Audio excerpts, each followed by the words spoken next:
Hello everyone, welcome to the Environment and Ecology Current Affairs classes.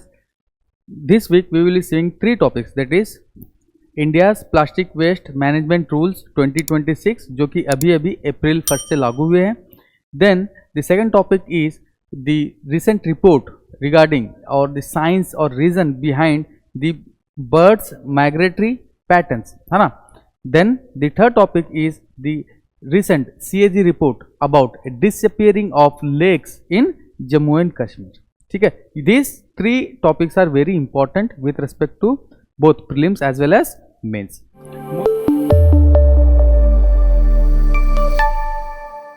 Moving to our first topic, that is the recent rules or plastic waste management rules 2026 brought by under the ministry of environment forest and climate change, है ना. और इसका implementation body is central pollution control board, that is CPCB. First सबसे पहले ये rules आए थे 2016 में.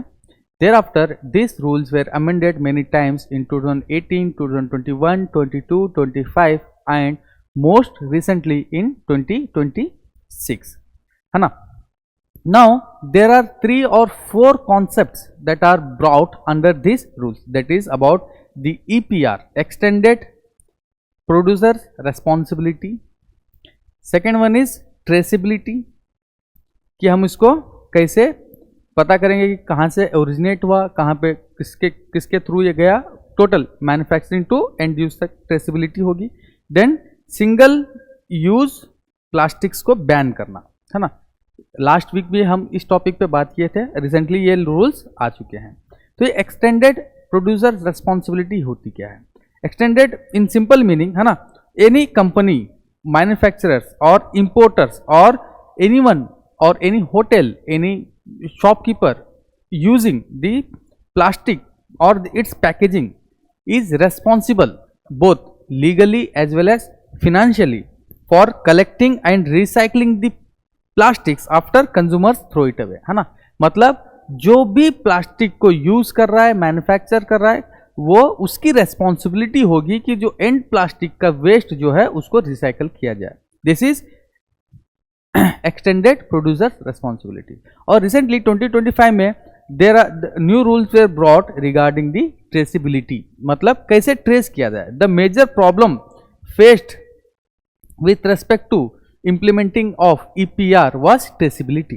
तो 2025 के रूल्स में, ठीक है, लाया गया कि जो भी पैकेजिंग होगा, जो भी पैकेजिंग प्लास्टिक जो पैकेजिंग में यूज किया जा रहा है या फिर कहीं पे भी यूज किया जा रहा है, उसके पर एक होगा QR कोड या फिर बारकोड होगा, जिससे पता चलेगा कि ये किसने मैन्युफैक्चर किया है या किसने इंपोर्ट किया है.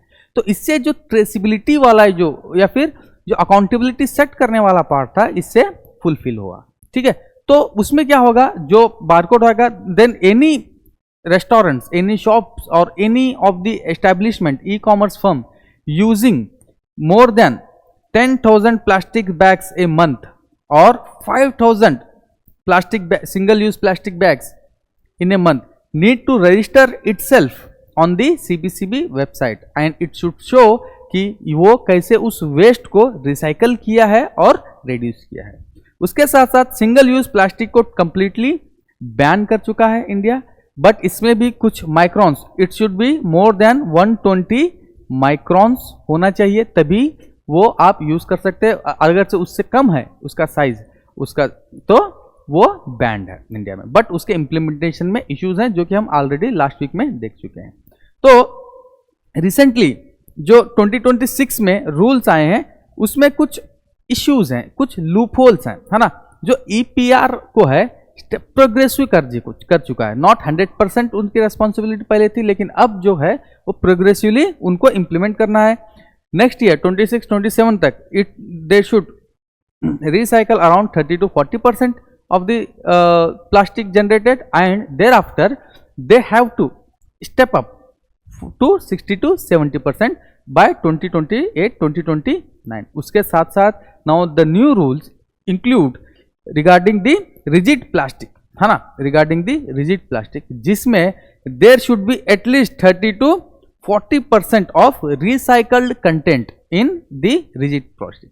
अब रिजिड प्लास्टिक क्या होती है? There are different types of categories, there are different categories with respect to plastic. जैसे कि फॉर एग्जाम्पल कैटेगरी 1 में आता है रिजिड प्लास्टिक, जैसे कि आप पीट जो वाटर बॉटल हम प्लास्टिक का यूज करते हैं, वो शैम्पू बॉटल्स, मिल्क बॉटल्स है ना, जो हार्ड होते हैं उसको हम बोलते हैं रिजिड प्लास्टिक।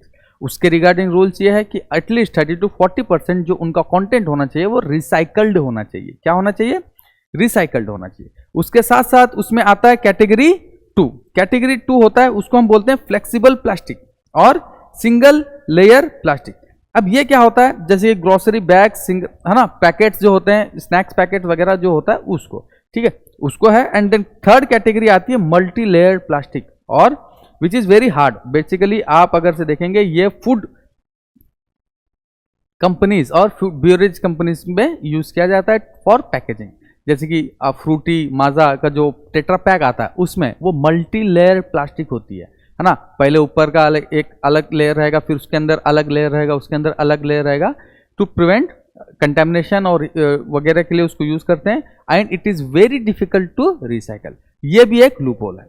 इसके साथ साथ one of the major concern about this new rules is कि जो सीपीसीबी या फिर ये रूल्स में कहता है कि अगर से फूड सेफ्टी के लिए, जैसे एफएसएसआई है, अगर से वो कहते हैं कि इस फूड को स्टोरेज के लिए हमें रिसाइकल्ड प्लास्टिक नहीं यूज करना चाहिए, तो वो उसके लिए एप्लीकेबल है। इसका मतलब ये है कि ये लूप होल्स यूज किया जा सकता है to reduce the recycled content in the rigid और प्लास्टिक बॉटल्स, ये वाला है। उसके साथ साथ दूसरे जो लूप होल्स या फिर जो फ्लेक्सिबिलिटी लेके आई है, there is 3 years of extension. If a company fails to meet its recycling target this year, it can carry that for next year provided 33% of the backlog जो है पीछे से खत्म होता है।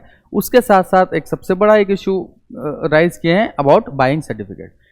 जैसे कि फॉर एग्जांपल कार्बन क्रेडिट्स जो कार्बन एमिशंस में यूज करते हैं उस तरह से इसमें है। अगर से फॉर एग्जांपल कंपनी ए और कंपनी बी है, if company A is not able to achieve its recycling target, it can buy from B if it has some extra target, if it has achieved some extra targets with respect to recycling of plastic, तो वो इससे bye करेगी।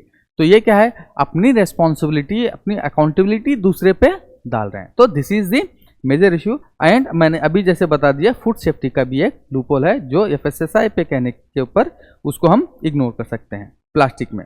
Then environmental, उसके साथ साथ अब ये rules की वजह से there is issue of dilution of duty and self declaration issue, और ये सब सेल्फ डिक्लेरेशन पे चलता है ना।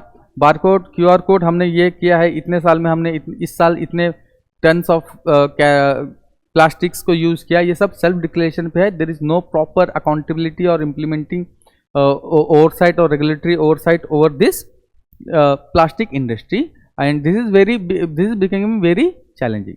अब इसका यूज, अब इसका सिग्निफिकेंस क्या है? What is the significance of recycling plastic and all? The significance is it helps in circular economy, है ना, circular economy which reduces the cost of economy in the country, है ना। उसमें हमारा कॉम्पिटिटिवनेस बढ़ जाता है सर्कुलर इकोनॉमी में। देन उसके साथ साथ it also helps in environmental protection by reducing the plastic waste as well as reducing the carbon emission for making the virgin plastics as well as reducing the pollution, soil pollution as well as water pollution. उसके साथ साथ it is also helpful for achieving our targets under UNFCCC or other global frameworks. ठीक है, this is about the plastic waste. Moving to our next topic, that is the science behind migratory patterns. Science behind migratory patterns. जैसे कि आपने सुना होगा, पहले भी class हो चुकी है, जिसमें बर्ड्स माइग्रेट सीजनली, है ना, season to season birds migrate करते हैं। तो there are many types of migration. Broadly if we can divide the migration is of 2 types, that is horizontal migration. Horizontal migration मतलब जैसे कि फॉर एग्जांपल अर्थ है, यहां से यहां जा रहे हैं या फिर यहां से यहां जा रहे हैं, है ना। इसमें भी 2 टाइप का आता है, latitudinal migration and longitudinal migration, या फिर या तो लैटिट्यूड के हिसाब से माइग्रेट कर रहे हैं या तो फिर लॉन्गिट्यूडनल माइग्रेशन चल रहा है बर्ड्स का। तो दिस आर डिफरेंट टाइप। इसके साथ साथ दूसरा एक टाइप है that is vertical migration. This news is related to vertical migration.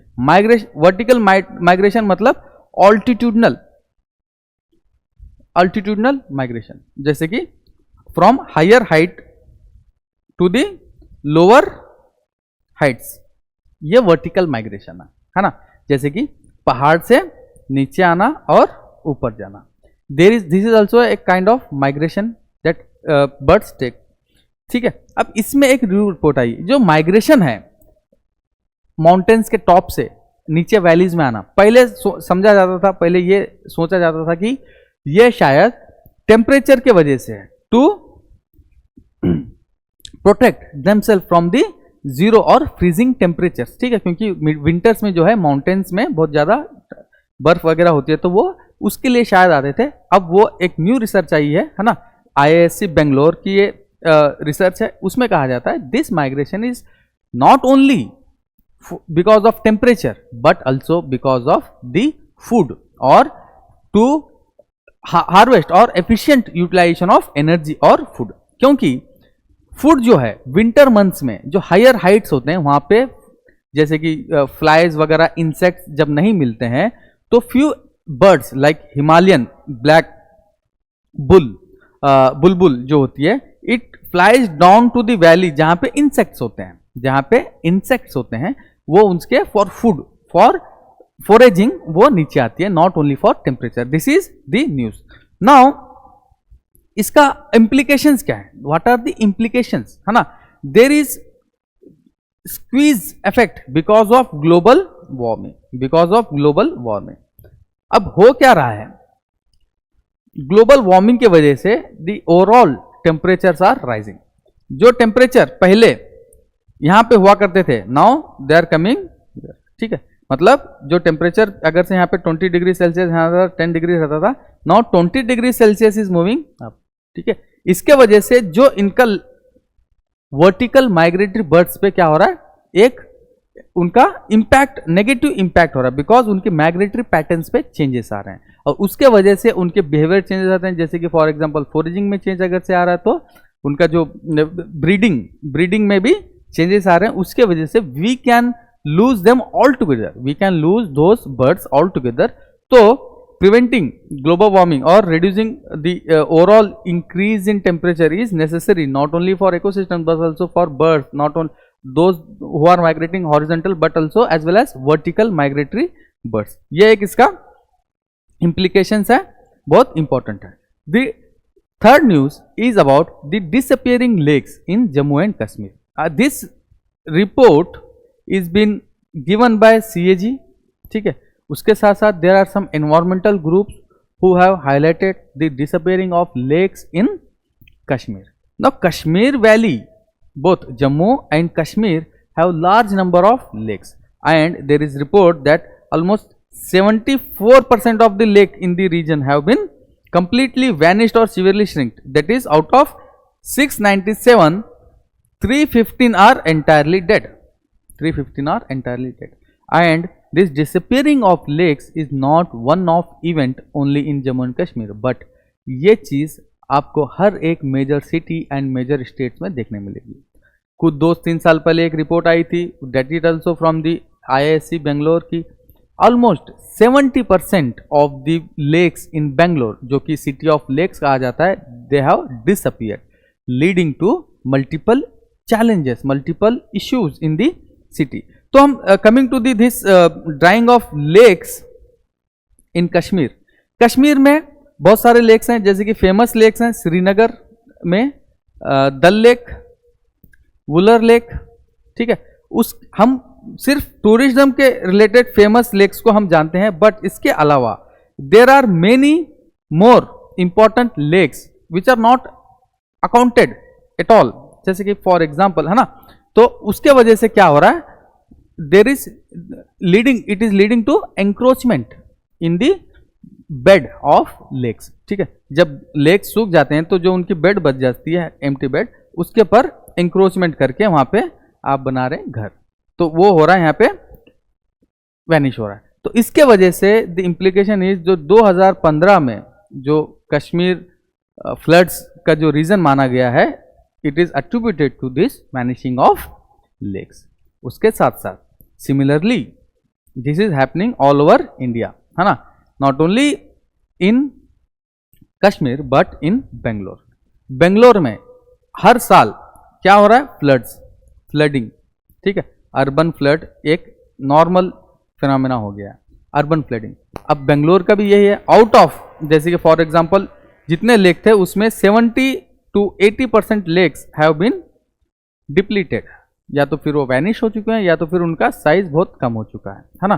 तो इसके वजह से यहाँ पे फ्लड्स हो रहा है, देन उसके साथ साथ वाटर क्राइसिस फॉर्म हो रही है। हर साल बेंगलोर जैसे सिटी में वाटर क्राइसिस होती है, समर मंथ्स में वाटर नहीं मिलता है, ये भी एक बहुत बड़ा इश्यू हो गया है। सिमिलरली इन चेन्नई, है ना, जो वहाँ के जो डेवलपमेंट है पल्लिकरनई मार्शलैंड पे हुआ था, आईटी सिटीज आईटी पार्क बना दिए गए थे, उसी से 2015 में जो चेन्नई फ्लड्स हुए थे, that is one of the reason because this lakes act as a sponges to get the more rainfall that is coming from the because of high intensity rainfall, ठीक है, जो ज्यादा पानी आता है उसको सोक करते हैं, वो they act as a sponges. अगर से ये लेक्स अगर से पूरा हम एंक्रोच कर लेते हैं तो पानी कहाँ जाएगा, वहीं गलियों में घूमेगा, and that is causing urban floods in the major cities of India.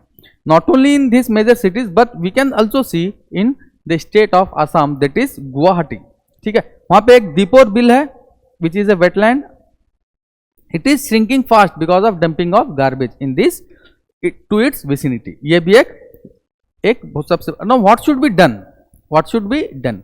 There should be proper data collection कि कितना lakes हैं, proper satellite mapping and imagery, ठीक है, satellite images से जियो फेंसिंग उनका होना चाहिए। पहले तो हमारे पास डेटा हो, जियो फेंसिंग हो, उनका लोकेशन हो कि कहाँ पे है, then comes the governance part और administrative part. The rule should be implemented strictly, there are rules, there are bylaws, है ना, with respect to protection of wetlands और द लेक्स, है ना, वो उसको स्ट्रिक्टली इम्प्लीमेंट करना बहुत जरूरी है। जैसे कि फॉर एग्जाम्पल हम केस स्टडी अगर से लेते हैं इन बेंगलोर, है ना, government is now working to protect और कंजर्व दी लेक्स, ये भी एक केस स्टडी ले सकते हैं। Then this lakes should not be used as dumping yards, है ना, जो सुवेज है पूरे सिटी का उस लेक्स में डालते हैं, उसके वजह से द क्वालिटी और the health of lakes is destroyed. क्या होता है, उसके वजह से बीओडी सीओडी बढ़ जाती है, देन द इकोसिस्टम पूरा डैमेज हो जाता है। तो लेक्स शुड बी प्रिवेंटेड और stopped for dumping of sewage water. So these are some of the steps that can be taken to prevent the lakes of India. This is all in this week. Thank you.